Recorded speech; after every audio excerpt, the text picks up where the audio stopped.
جب بول نہ پاؤ تو رب کے آگے رو لیا کرو، وہ سب جانتا ہے۔ دنیا میں کبھی کسی اچھے انسان کی تلاش مت کرنا، بلکہ خود اچھے بن جاؤ۔ ہو سکتا ہے آپ کے اس کام سے کسی اور کی تلاش ختم ہو جائے۔ اگر تم نیکی، پاکیزگی اور تقوی کے بغیر خدا کا نام لیتے ہو تو پھر خدا ایک نام ہی ہے، اس کے علاوہ کچھ نہیں۔ مجھے بہت جستجو تھی کہ عشق مجازی اور عشق حقیقی کا فرق جان سکوں۔ ایک دن ابا جی نے بتایا کہ اشفاق، اپنی انا کو کسی ایک شخص کے سامنے ختم کرنے کا نام عشق مجازی ہے، اور اپنی انا کو سب کے سامنے ختم کرنے کا نام عشق حقیقی ہے۔ جب تک ہمارے پاس جھولی نہیں ہوگی تب تک وہ نعمت جو اترنے والی ہے وہ نہیں اترے گی۔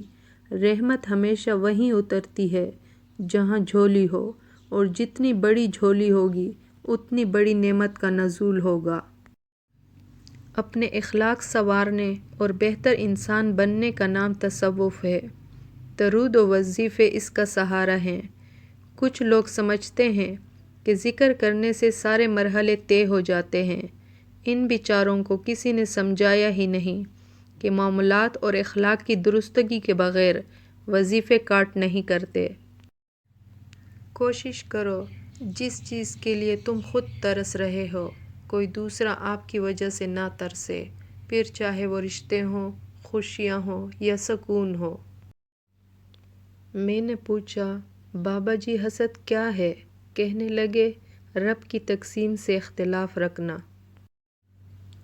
ہم میں سے زندہ وہی رہے گا جو دلوں میں زندہ رہے گا، اور دلوں میں زندہ وہی رہتے ہیں جو خیر بانٹتے ہیں اور آسانیاں بانٹتے ہیں۔ جب انسان اندر سے مر جاتا ہے تو وہ حد سے زیادہ خوش اخلاق ہو جاتا ہے۔ ہر چیز کا صدقہ ہوتا ہے، اور عقل کا صدقہ یہ ہے کہ جاہل کی بات کو برداشت کرو۔ محبت سے غم اور اداسی ضرور پیدا ہوگی، وہ محبت ہی نہیں جو اداس نہ کرے۔ اگر اللہ نے وہ لے لیا جسے کھونے کا تم تصور نہیں کر سکتے تھے تو یقیناً وہ کچھ ایسا بھی دے گا جسے پانے کا تم نے سوچا بھی نہ ہوگا۔